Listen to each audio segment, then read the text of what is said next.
Haleluya, puji Tuhan, shalom dan selamat pagi. Selamat kita bisa berjumpa kembali di dalam kasih Bapa kita Tuhan Yesus Kristus. Pada Jumat pagi ini tanggal 25 Agustus 2023. Waktu begitu cepat. Minggu depan sudah tanggal 1 September Bapak Ibu. Waktu berjalan terus. Seiring pula mari kita makin hari kita mau makin cinta Tuhan Yesus. Hiduplah di dalam kebenaran firman Tuhan. Sebab Tuhan begitu baik.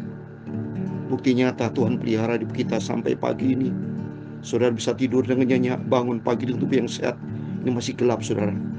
Saya belum tidur karena saya penting menyampaikan firman Tuhan pada pagi hari ini. Setelah selesai semuanya, baru saya mau istirahat. Jadi artinya saya tempatkan Tuhan nomor satu. Bukan tidur dulu nomor satu. Tuhan dulu Bapak Ibu. Ya, jadi setiap Bapak Ibu kalau mau tidur, doa dulu. Baca firman Tuhan dulu. Karena Tuhan tempatkan di atas segala-galanya. Tuhan lihat dari surga loh Bapak Ibu ya. Amsal 15 ayat 3. Mata Tuhan ada di segala tempat. Dimanapun kita berada, Dia tahu persis. Dan kita belajar untuk memprioritaskan Tuhan. Buatlah skala prioritas. Yaitu tempatkan Tuhan Yesus di atas segala prioritas. Yang terutama, di atas segala yang terutama. Sebab Dia yang punya segala-galanya. Saya Pastor Yakub Rahmat. Saya akan menyanyikan sebuah pujian. Seperti rusa yang haus, rindu akan aliran sungaimu. Demikian jiwaku Tuhan rindu. Renungan firman Tuhan pada pagi hari ini. Oleh sebab itu bertobatlah supaya kamu hidup. Hidup di dalam kebenaran firman Tuhan. Kenapa kau hidup? Karena Yesus adalah sumber kehidupan kita. Kalau bertobat artinya datang kepada Yesus. Berbalik kembali kepada jalan yang benar, kepada Yesus. Karena Yesus berkata, Akulah jalan dan kebenaran dan hidup. Tidak seorang pun sampai kepada Bapa tanpa melalui aku. Dan Yesus berkata pula dalam Yohanes 10 ayat 10. Aku datang untuk memberikan hidup dengan segala kelimpahan. Amin. Seperti rusa yang haus, rindu aliran sungaimu. Amin. Haleluya. Hatiku tak tahan menunggu. Amin. Haleluya. Bagai tanah gersang nanti datangnya hujan. Haleluya. Begitulah jiwaku Tuhan. Amin. Haleluya. Hanya Engkau, haleluya, pribadi yang mengenal hatiku. Tiada yang tersembunyi bagimu. Seluruh isi hatiku pun Kau tahu. Dan bawaku, amin, haleluya, untuk lebih dekat lagi padamu. Tinggal dalam indahnya dekapan kasih-Mu. Amin, haleluya. Seperti rusa yang haus, rindu aliran sungaimu. Amin, haleluya. Hatiku tak tahan menunggu. Hatiku tak tahan menunggu, menanti Engkau Yesus. Bagai tanah gersang nanti datangnya hujan. Amin, haleluya. Begitu pun jiwaku Tuhan.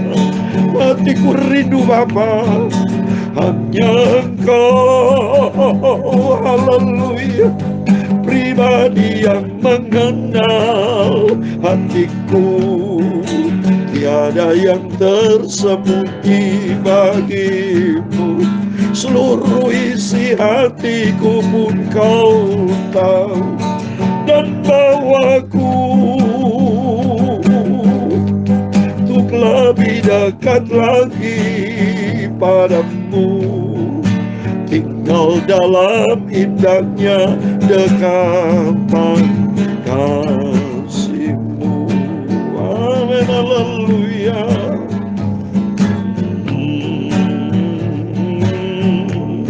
Dalam Mazmur 42 ayat 2 dan 3, seperti rusa yang merindukan sungai berair, demikianlah jiwaku merindukan Engkau ya Allah.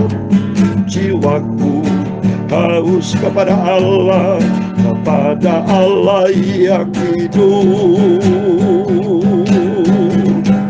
Bila aku boleh datang melihat Engkau Bapa-Ku Allah Yesus, hanya Engkau, amin, haleluya, pribadi yang mengenal hatiku. Tiada yang tersembunyi bagi-Mu, seluruh isi hatiku pun Kau tahu. Dan bawaku, amin, haleluya, untuk lebih dekat lagi padamu, tinggal dalam indahnya dekapan kasih-Mu. Amin, haleluya. Ya Tuhan, Punya pula kebesaran dan kejayaan, kehormatan, kemasyuran, dan keagungan. Amin, haleluya. Ya segala-galanya yang ada di langit dan di bumi, ya Tuhan. Punya pula kerajaan, dan Kau yang tertinggi itu melebihi segala-galanya sebagai kepala. Sebab kekayaan dan kemuliaan itu semua berasal daripada-Mu, dan Engkau-lah yang berkuasa atas segala-galanya. Dalam tangan-Mu lah kekuatan, dalam tangan-Mu lah kejayaan, dalam tangan-Mu lah kuasa membesarkan dan mengokohkan segala-galanya. Sekarang kami bersyukur kepada-Mu dan memuji nama-Mu yang agung itu, nama Tuhan Yesus yang sempurna. Aku mau selalu rindu bersama-Mu, Tuhan Yesus. Amin, haleluya. Tuhan Yesus suci, karena mulutku, hatiku, pikiranku Bapa. Sebentar izinkan aku hamba-Mu membaca firman-Mu. Amin, haleluya. Ampunilah semua dosaku, ampunilah semua salahku Bapa. Firman-Mu ku taruh dalam hatiku. Amin, haleluya. Dan hanya Engkau Bapa, pribadi yang mengenal hatiku. Tiada yang tersembunyi bagi-Mu, seluruh isi hati pun Ku tahu, Kau tahu, dan bawaku. Amin, haleluya, untuk lebih dekat lagi padamu, tinggal dalam indahnya dekapan kasih-Mu. Ampuni Bapa, tinggal dalam indahnya dekapan kasih-Mu. Segala puji, hormat, kebesaran, ketinggian, kemuliaan, keagungan, kesempurnaan, kekudusan, tempat tertinggi di atas segala-galanya hanya bagi Engkau Allah Bapa di dalam kerajaan surga. Di dalam nama Tuhan Yesus Kristus, Engkau sedang mendengar doa kami dan kami ucap syukur harum. Amin. Puji Tuhan. Selamat pagi. Salam damai sejahtera di dalam cinta kasih dari Tuhan Yesus Kristus. Biar pagi yang indah ini tanggal 25 Agustus, minggu depan, ingat saudara, sudah tanggal 1 September. Waktu berjalan terus, tapi biar seiring pula hati kita, jiwa kita merindu berjumpa dengan Tuhan. Seperti firman Tuhan yang saya baca tadi, Mazmur 42, 2 dan 3. Seperti rusa yang merindukan sungai berair, demikian jiwaku merindukan Engkau ya Allah. Jiwaku haus kepada Allah yang hidup. Bila aku boleh datang melihat Allah, amin. Kita menikmati hadir Tuhan bersama dengan Tuhan. Biar setiap waktu, setiap saat diiring pula dengan jiwa kita haus untuk berjumpa dengan Tuhan. Firman Tuhan berkata pada pagi hari, oleh sebab itu bertobat supaya kamu hidup. Oh, takut kita kepada Tuhan. Berarti kesimpulannya, kalau kita hidup harus kita bertobat. Berarti selagi kita dikasih kehidupan sama Tuhan harus bertobat. Setiap hari, setiap saat. Mungkin kita banyak salah dalam bisnis, dalam pekerjaan, dalam pelayanan, mungkin tutur kata salah, apapun bisa kemungkinan manusia hidup di dalam dosa. Tapi asal pula bertobat, minta ampun sama Tuhan, dan minta kekuatan Roh Kudus akan menopang kita supaya kita tidak dibawa ke dosa, tapi di dalam kebenaran Tuhan. Amin. Mari kita kembali kepada firman Tuhan. Saya membaca Yeskiel pasal 18 ayat 1 3 sampai 32. Demikian firman Tuhan. Maka datanglah firman Tuhan kepadaku, ada apa dengan kamu sehingga kamu mengucapkan kata sindiran ini di tanah Israel? Ayah yang makan buah mentah dan gigi anaknya menjadi ngilu. Demi aku yang hidup, demikian firman Tuhan Allah, kamu tidak akan mengucapkan kata sindiran ini lagi di Israel. Sungguh semua jiwa aku punya, baik jiwa ayah maupun jiwa anak aku punya. Dan orang berbuat dosa itu harus mati. Amin. Jadi setiap kita jelas, pribadi.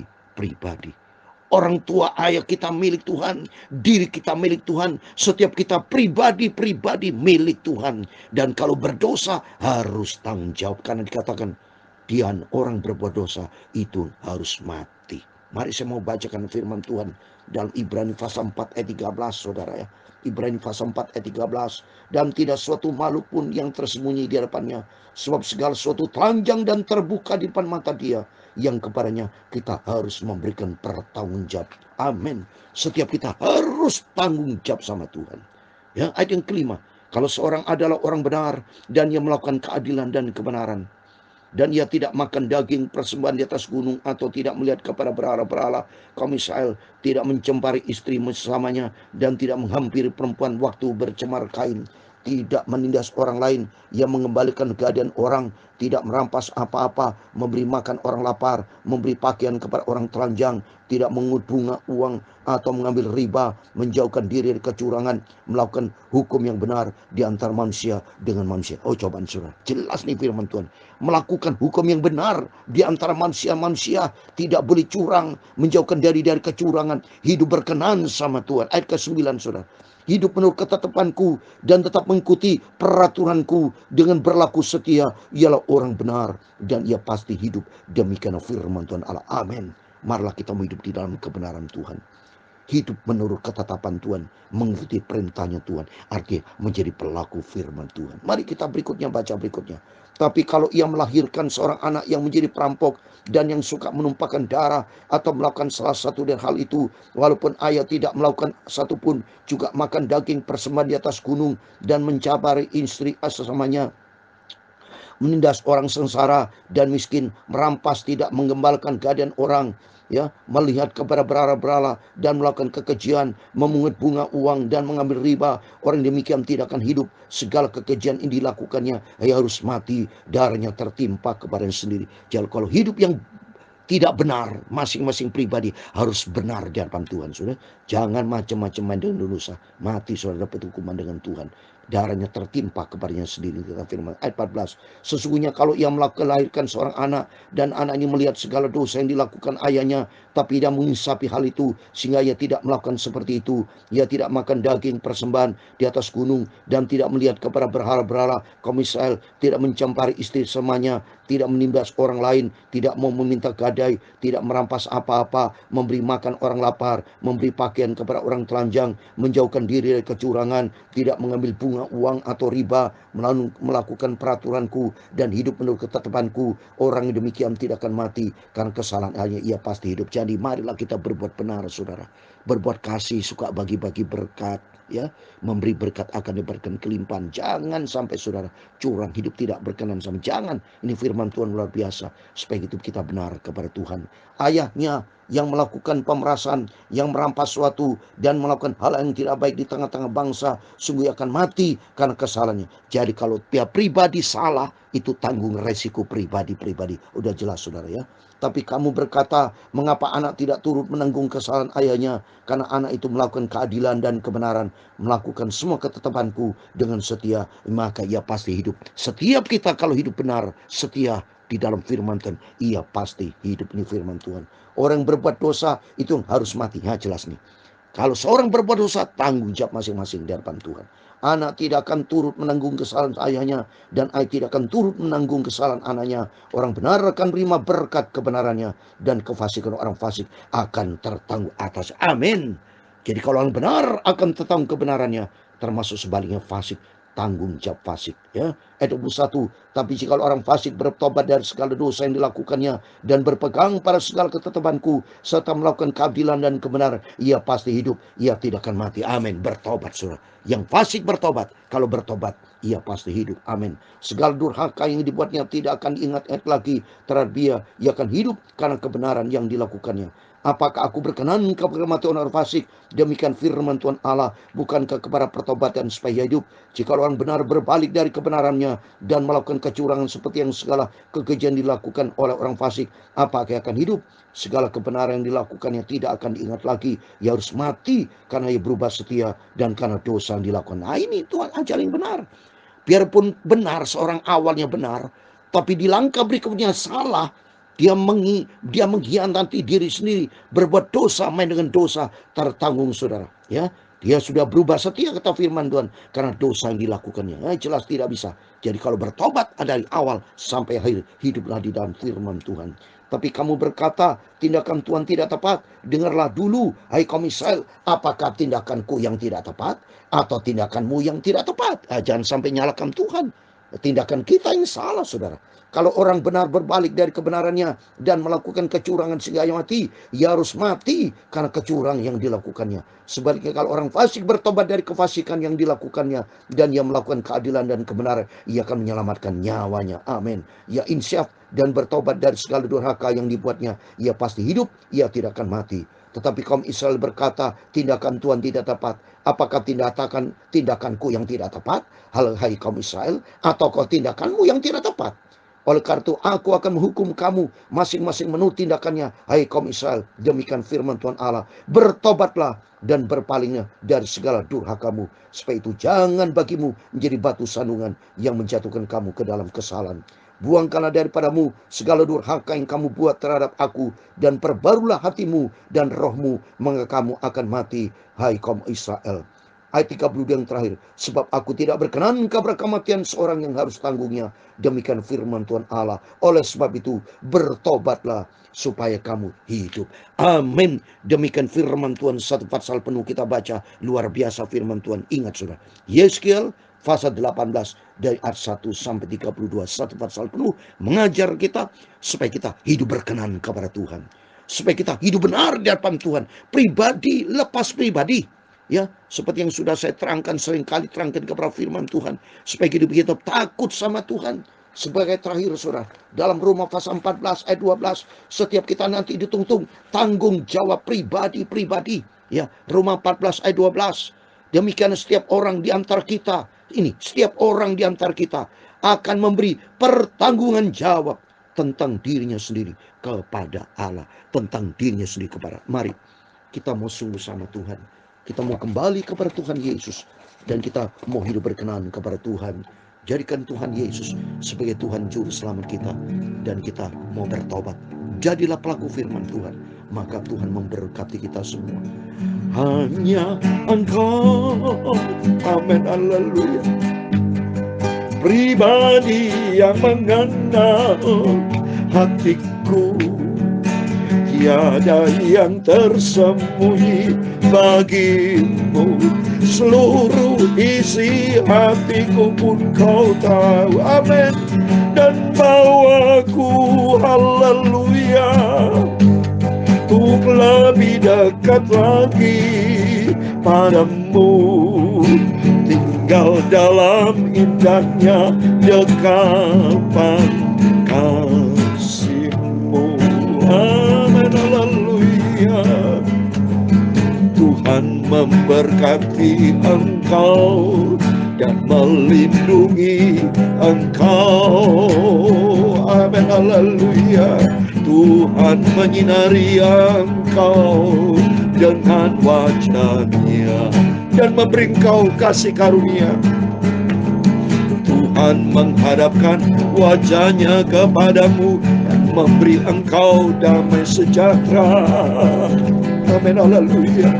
Bapa kami yang di surga, dikuduskan nama-Mu, datanglah kerajaan-Mu, jadilah kehendak-Mu di bumi seperti di surga. Berikanlah kami pada hari ini makanan kami yang secukupnya, dan ampunilah kami akan kesalahan kami, seperti kami juga mengampuni orang yang bersalah kepada kami. Dan janganlah membawa kami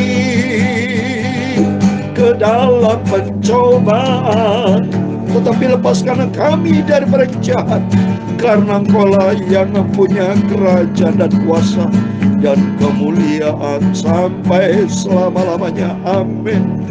Terpujilah nama Bapa kita Tuhan Yesus Kristus. Saudara, firman Tuhan, kita takut sama Tuhan.